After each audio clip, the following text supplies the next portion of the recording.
Welcome back to Mac's Garage. As always, if you like what you see, hit the like, share, subscribe.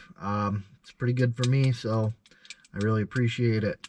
Now, I'm continuing on my 2004 Chevy Silverado 2500. It's my winter beater for the winter of 2022-2023, so if you're watching this 10 years from now, this truck's probably in a junkyard. But for right now, I'm going to deal with something that really annoys me on this truck, and that's the radio. So I'll flip it around and show it to you. Now, somebody has already changed this to an aftermarket Clarion radio, and it works, kind of. It's on right now. So I don't know if you can see anything in the display on this camera, but I barely can. So if I really stare at it, I can kind of see it. I've gone through the settings, I've jacked the brightness up to as high as it'll go, and I've turned the contrast to the sharpest as it will go. So that's just as good as this radio is going to get. I did a little bit of Googling on the internet and didn't come up with anything to get this to brighten up. And I think this is just kind of a way that these radios fail, because it seemed like some other people were asking questions, but nobody had an answer.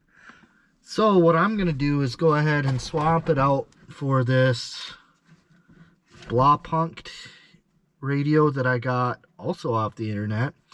And the reason that I chose this radio is it is the absolute cheapest radio I could find that had a CD player, which I'll never use, and actually connects in with the Bluetooth on the phone thing. So it's got that going on for it. And now that I've got it, I think this little hole is the speaker, so your hands-free calling, I think, actually goes back into the faceplate of the radio, which is pretty awesome. If that's what it is, I don't know why everybody doesn't do that, every brand, because the external mic that comes with most of them is kind of annoying to try to place. So I'm going to go ahead and put this in the dash, and then I'll be able to do things like change the radio station, because changing the radio station is kind of a challenge right now. So, alright, I'll flip the camera around, put it in a spot that we can see, and then we'll get going.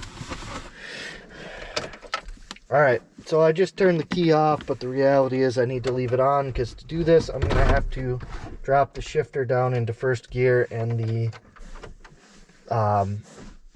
that's just going to stay on. So once I get this dash piece out of the way, then I can do that. The next step is going to be to take the microphone for your CB radio, get it out of the way, grab this dashboard. I've got one hand here, one hand over here, and just kind of pull back towards you, and it all releases. After you get that out of the way, you're going to have to drop the tilt wheel down to give clearance for this stuff to come out. Now the dash is gone, so we can put it back into park, put our steering wheel up into a more comfortable working spot, grab our ratchet, because we've got 3 7mm screws to remove.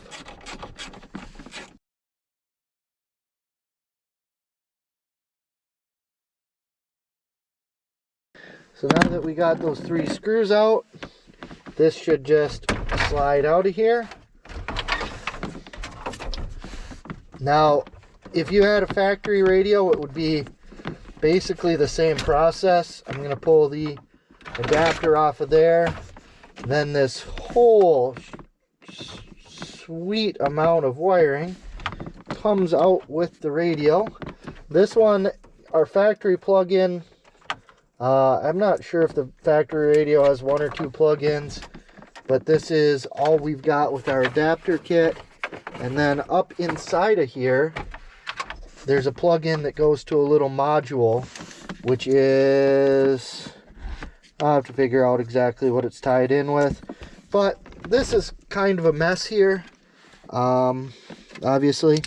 I'm going to take this out, and I'm not going to videotape this part, but I'm going to disconnect this mess and hook it up to this mess, which is the wiring harness off the new radio, unless they're the same. And they are most definitely not the same. So, yep, I'm just going to go take it over to a bench. I'll show you what I end up with when it's done. Alright, so we're back with the harness. Looks a little bit cleaner than it did on the other radio. What I used is these heat shrink style butt connectors. Unfortunately, the ones that I've got here are pretty crappy ones. So when you use the crimping tool on them, about half the time it also pierces the heat shrink, and it doesn't have any of the glue style that the other ones, the better ones, have. So I just went ahead and taped over top of all of them. This is not a repair for wiring that I would use under the hood, even on something like this truck that I don't necessarily care a ton about.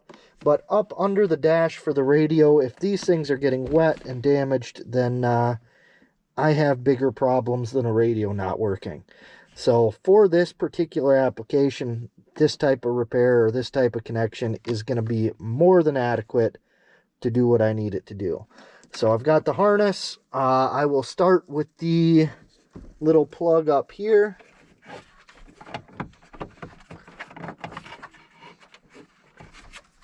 Which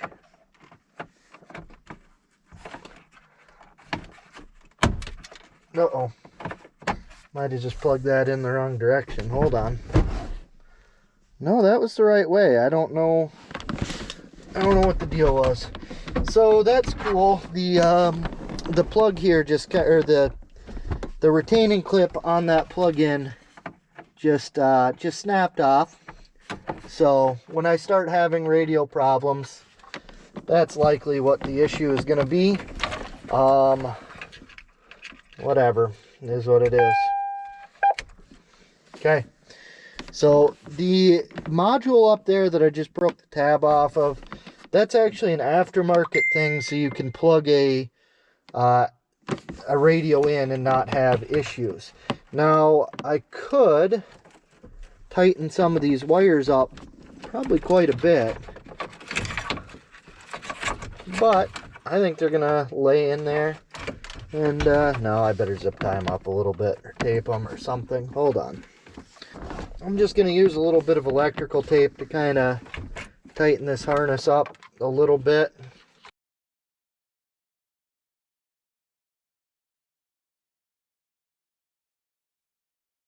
Alright, so this is not the prettiest thing in the world, but it's going to work. Before I totally install this, I'm going to go ahead and plug the radio in, flip the key on, make sure everything's happy. So there's the radio plugged in. I didn't hook up the antenna.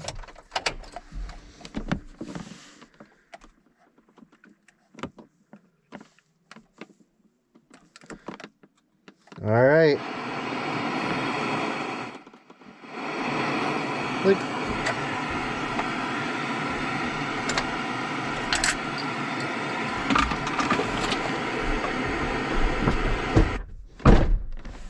Alright, so that's working the way it should. Maybe shouldn't have plugged it in, but there we go. So that's where that's going to sit. Take the radio, plug it back in.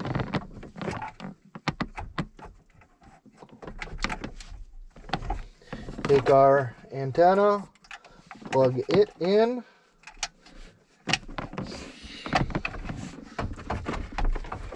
Kind of guide the harness back into a nice spot as it comes back in. Let's see. I don't know if this is going to need spacers or not. So this install kit actually came with little spacers to bring this whole unit out. We're going to try it without them first.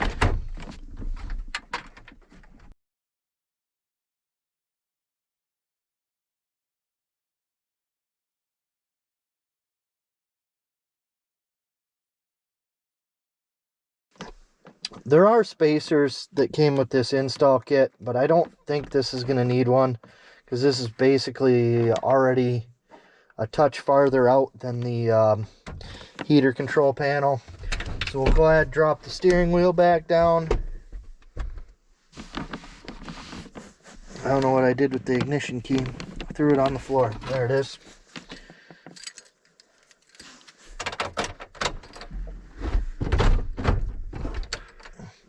Okay. pull my dash up and into place.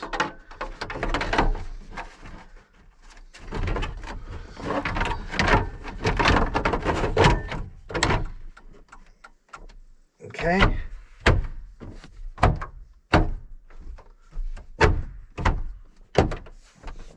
Just press in on the dash, it goes back into place pretty nice.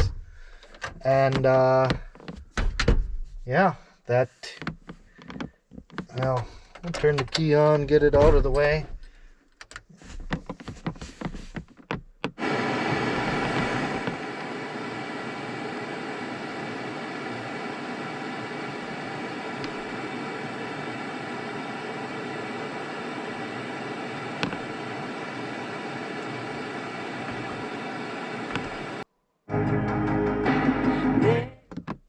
Okay, no idea what song that was, and I didn't even know that channel existed here.